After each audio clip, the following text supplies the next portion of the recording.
అందరికీ నమస్తే. గరం గరం వార్తలకు స్వాగతం. ఎట్లున్నారు అందరూ? అంత మంచే కదా? మరి ఎప్పట్లెక్కనే మీకోసం నేను చాలా వార్తలు పట్టుకొచ్చిన. వార్తల విషయం ముందైతే జల్దిన హెడ్లైన్స్ చూసేద్దాం పారి. సూపర్ 6 కొడతా అని డకౌట్ అయిన ఇంద్రబాబు. కొడదామంటే ఆ బౌలర్ ఫాస్ట్ గా వేసాడు. పైగా ఈ బ్యాట్ కూడా సరిగా టింగ్ టింగ్ సప్పుడేది అంటున్న బీఆర్ఎస్ లీడర్లు. మరి ఏం కౌంటర్లు ఇస్తారో కాంగ్రెస్ వాళ్ళు. డాక్టర్ రీల్స్ చూస్తుండు డ్యూటీలుండి ఈ పేషెంట్ పానాలు తీసినట్టే నా దగ్గరుండి. సునీతా విలియమ్స్ మర్చిపోయిందట నడక, మళ్ళా నేర్చుకోవాలనా భూమి మీదకి వచ్చిక. ఆరన్ కొట్టిన ఫోన్లనే మాట్లాడుతుండు పట్టాల మీద. కొంచెమన్నా భయం లేదా ఆయనకు పానాల మీద? మా ఇంద్రబాబు ఓ క్రికెట్ మ్యాచ్ ఆడబోతుండట. అందుకే గ్రౌండ్లకు పోయేముందే ఇవాళ సూపర్ 6లు కొడతా అని నాతోని చెప్పిపోయిండు. మరి ఎన్ని 6లు కొడతాడో చూద్దాం. అసలే ఉత్సాహం ఆపుకోలేకపోతున్నా. ఇంద్రబాబు సారు సూపర్ 6లు కొడతానన్న మీరేంది ఇట్లా సచిన పీనుగు లెక్కన పండుకున్నారు? ఓ ఇంద్రబాబు, చలికాలంలో వడదెబ్బ దాకిందా ఏంది మీకు? అంత ఎట్లెట్లనో చేస్తున్నారు. అందరికీ చలికాలం కావచ్చు, కానీ నాకే కలికాలంలో ఉంది. అందుకే ఏమి కలిసి రావట్లేదు. ముగ్గురు కలిసి వచ్చినా మీకు కలిసి వస్తలేదంటే ఇక మీకు దబిడి దిబిడి అని పాట వేయాల్సిందే. అయినా అవన్నీ కాదు గాని సూపర్ 6 కొడతానంటివి కదా, ఏమైంది? కొడదామంటే ఆ బౌలర్ ఫాస్ట్ గా వేసాడు. పైగా ఈ బ్యాట్ కూడా సరిగా కోయి కోని కోయి అనే పాట వాడకున్నా పర్వాలేదు గాని కోయి కోతలు కోయి అనే కథలు పడకుండ్రి నా ముందేమో నేను సూపర్ 6 కొడతా అన్నారు. ఇప్పుడేమో బౌలరు బాల్ ఫాస్ట్ వేసిండు, బ్యాట్ మంచిగా లేదు, డకౌట్ అయినా అని డకోటా మాటలు మాట్లాడుతున్నారా? ఇవన్నీ ముందు తెలియదా మరి? అసలే అవుట్ అయ్యానన్న బాధలో ఉంటే మధ్యలో మీలొల్లే. హలో, నేనే గనక లేకపోతే నువ్వు ఆ గ్రౌండ్ లో అడుగు పెట్టేటోనివే కాదు. ఇప్పుడు మాట మారుస్తున్నావా? ఒడ్డు దాటేదానిక ఓడ ఇంద్రబాబు, ఒడ్డు దాటినాక బోడ ఇంద్రబాబు. ఇప్పుడు ఏం చేయాలి? పోయి మళ్ళా సూపర్ 6 కొట్టు, లేదంటే నీ నెత్తి మీద కోడిగుడ్డు కొడతా నేను. నా వల్ల కావట్లేదు. అట్లా అంటే నిన్ను ఇడిచిపెట్టేదే లేదు ఇంద్రబాబు. అస్వంటోనివి ముందే సూపర్ 6 కొడతా అని అనకుండా అన్ని మూసుకొని ఉంటే అయిపోవు కదా. అప్పుడేమో మైకు దొరికింది కదా అని, కాదు బ్యాట్ దొరికింది కదా అని బాతకాని బాగానే చెప్పి ఇప్పుడు సూపర్ 6 నా వల్ల కాదని వచ్చి ఈడ కూర్చుంటావా? నడు పిచ్చులకు. సూపర్ 6 కాదు కదా, సూపర్ 4 కూడా కొట్టలేను. కాదు, అసలు సూపర్ 4 కూడా కాదు, సింగిల్ రన్ కూడా తీసే పరిస్థితి లేదు. ఇప్పుడు గనక నువ్వు పిచ్చులోకి పోలేదనుకో, పిచ్చ కొట్టుడు కొడతారు నిన్ను. నాకు అర్థం కావట్లేదు. ఇప్పుడు పిచ్చులోకి వెళ్ళినా మళ్ళీ అవుట్ అవుతాను. మరి ముందే నాకు శాత కాదు, నేను సూపర్ 6 కొట్టలేను, డక్అవుట్ అయితా అని చెప్పకుండా సూపర్ 6 ఎందుకు కొడతా అన్నావు? నిన్ను అనవసరంగా నమ్మినా. ఇప్పుడు ఎంత లాస్ అవుతున్నామో తెలుసా? సరే, ఇప్పుడు ఏం చేయమంటావు మరి? తప్పైంది అని ఒప్పుకో. లేదు, నేను ఒప్పుకోను. ఎవరో ఒకరి మీద తప్పును దోస్తాను. ఆయన తప్పు నాది కాదు. ఎలా నేను మాటలు మారుస్తానని తెలిసి కూడా నన్ను గ్రౌండ్లోకి ఎందుకు పంపించారు? ఇంతకు ముందు కూడా ఒకసారి ఇలాగే డక్అవుట్ అయ్యాను. ఆయన మళ్ళీ నన్ను గ్రౌండ్లోకి ఎందుకు పంపించారు? అంటే నీ మాటలు నమ్మి ఇంద్రబాబు సూపర్ 6 కొడతాడు కావచ్చు అనుకొని గ్రౌండ్లకు పంపిస్తే నేను ఇట్లనే డక్అవుట్ అయితా, మీరు సావుండ్రి అని అంటున్నావా? అంతే, నాకు కావాల్సింది నేను బ్యాటింగ్ కి దిగడం వరకు మాత్రమే, రన్స్ కొట్టడం కాదు. సరే, నీ సంగతి మా వాళ్ళు చూసుకుంటారు కానీ పోయిగా. చూసినారులా, మాయమాటలు చెప్పేటోళ్లను నమ్ముకుంటే సూపర్ 6 అని ఇట్లనే సూపర్ గా మోసం చేస్తారు, తీరా డక్అవుట్ అవుతారు. అన్నట్టు గుర్తొచ్చింది, మన చంద్రబాబు సారు కూడా సంపద సృష్టిస్తా, సూపర్ 6 అమలు చేస్తా అన్నాడు. ఓట్లు అయిపోయి గెలిచినాక అబ్బే అయితలేదు నాతోని అని అంటాండ్రు. అంత సేమ్ ఉన్నది కథ. నేను చేస్తా అన్నాడు కదా, నమ్ముకున్నాం కదా అని ఫీలింగ్ వస్తున్నారు, అది కూడా చెప్పాలి. ఇప్పుడు గవర్నమెంట్ ఆఫ్ ఇండియా ఇచ్చారు, కానీ ఆ డబ్బులు నేను వెల్ఫేర్ కి వెళ్ళకపోతున్నాను. మరి ఇట్లా కాదు అని తెలిసి చంద్రబాబు ఎందుకు హామీలు ఇచ్చినట్టు? అధికారం కోసం ఏమైనా చెప్తే జనం ఊకుంటారా, తిరగబడరా? అదే అవుతున్నదనుకో ఇప్పటికే. ఇంకా ముందు ఎట్లుంటుందో చూడాలి. సుట్టమై వచ్చి దయ్యమై పట్టినట్లు కొంతమంది లీడర్లు ఎన్నికలకు ముందు అమ్మా అయ్యా అని బుదగరిచ్చి ఓట్లేపించుకుంటారు. ఆయనతో గెలిచిన తర్వాత ఎవర్రా మనల్ని ఆపేది అని ఊరి మీద పడతారు. ఇప్పుడు ఏపీలో కొందరు కూటమి ఎమ్మెల్యేలు చేస్తున్న పని అట్లనే ఉన్నది. ఏకంగా విలేకరులకే ధమ్కి ఇస్తున్నారు. అమెరికా ప్రెసిడెంట్ కంటే నేనే గొప్ప అన్నట్లు ఫీల్ అవుతారు కొందరు ఎమ్మెల్యేలు. కోతికి కొబ్బరికాయ దొరికినట్లు అధికారం అడ్డం పెట్టుకొని గాయి చేస్తారు. ఇప్పుడు ఏపీలో కొంతమంది కూటమి ఎమ్మెల్యేలు జనాల దుంపదెంచుతున్నారు. ఎవరన్నా నిలదీస్తే దాడులు, కేసుల కోర్టులు ఇదే నడుస్తున్నది ఇప్పుడు అక్కడ. ఇగో ఈయన పేరు గుమ్మనూరు జయరాం, గుంతకల్లు టీడీపీ ఎమ్మెల్యే. ఈ సారు మీద కూడా మస్తు ఆరోపణలున్నాయి. ఈయన పేరు చెప్పి వాళ్ళ తమ్ముడు అందరి మీద రూబాబు చేస్తున్నాడట.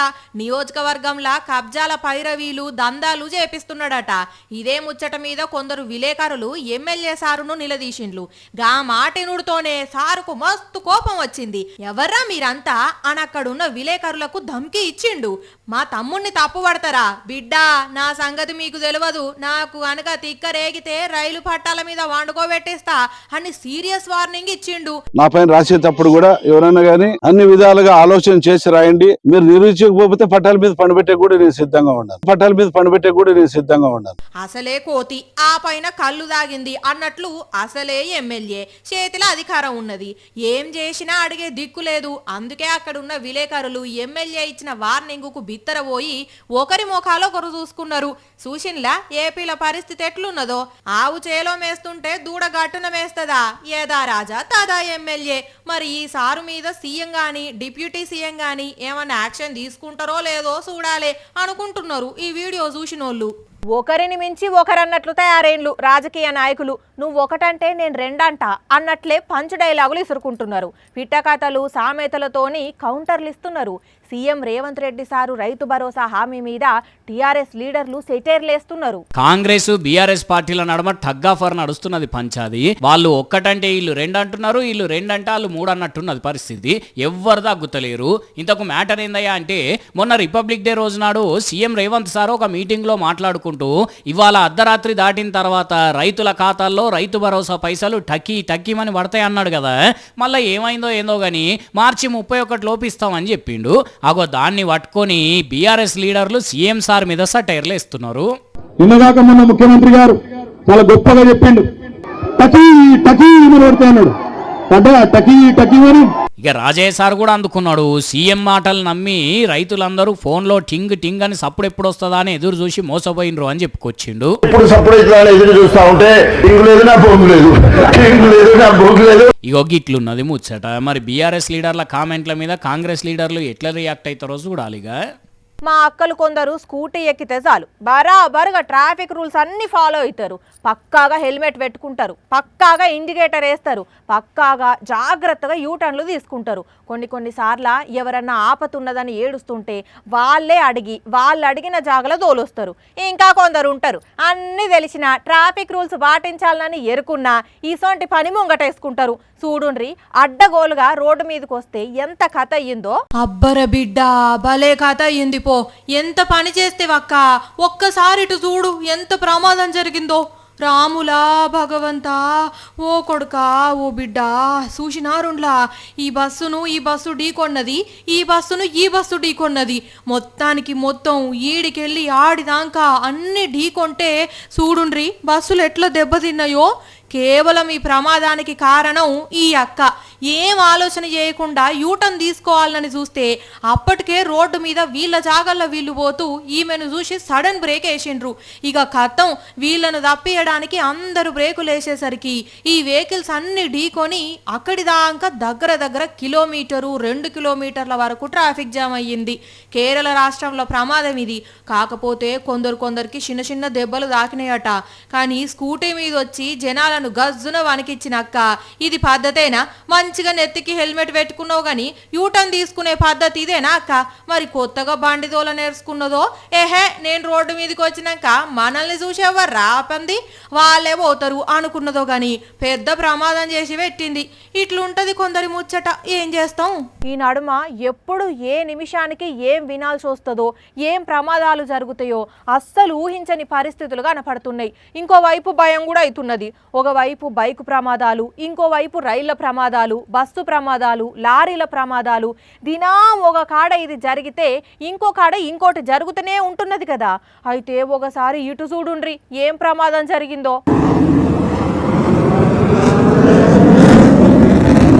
అబ్బర బిడ్డ కూలనే కూలింది పో. కాగితంతో చేసిన ఫ్లైట్ గాల్లోకి ఎగిరేస్తే ఎట్లయితే అటు తిరిగి ఇటు తిరిగి తలకిందులై సడన్ గా భూమిని తాకుతుందో సేమ్ అట్లనే పడితే దెబ్బకు మంటలు లేచినాయి. అలాస్కాలో క్రాష్ అయింది ఈ ఫైటర్ జెట్. రోజువారీ ట్రైనింగ్ లో భాగంగా ఎల్సన్ ఎయిర్ బేస్ నుంచి అట్లా గాల్లోకి ఎగిరిందో లేదో ఏందో టెక్నికల్ ప్రాబ్లం వస్తే ఇంత కథ అయ్యింది. అదృష్టం ఏందంటే ఇట్లా నేలకు పడిపోతుంటేనే పైలట్ పారాషూట్ తోని కిందికి దుంకితే దెబ్బలు తాకినాయి. దవాఖాన్ల ట్రీట్మెంట్ అందిస్తున్నారట. ఇక ఇది ఉంచితే దక్షిణ కొరియాల గిమ్హే ఎయిర్పోర్ట్ నుంచి హాంకాంగ్ కు ఈ విమానం బయలుదేరదామని చూస్తుంటే సడన్ గా మంటలు లేచి ఆగమాగం అయ్యింది. కాకపోతే 176 మంది ప్రాణాలతోని బయటపడ్డారు. కానీ ఎందుకో విమానాలు గాల్లోకి ఎగిరినా ప్రమాదాలే జరుగుతున్నాయి. ఉత్తగా భూమి మీద ఉన్న మంటలు లేస్తున్నాయి. దొంగ అంటేనే ఇక అన్ని తెగిస్తాడు. వాడేమనుకుంటాడు వీడేమనుకుంటాడు అని అస్సలు ఆలోచన చేయడు.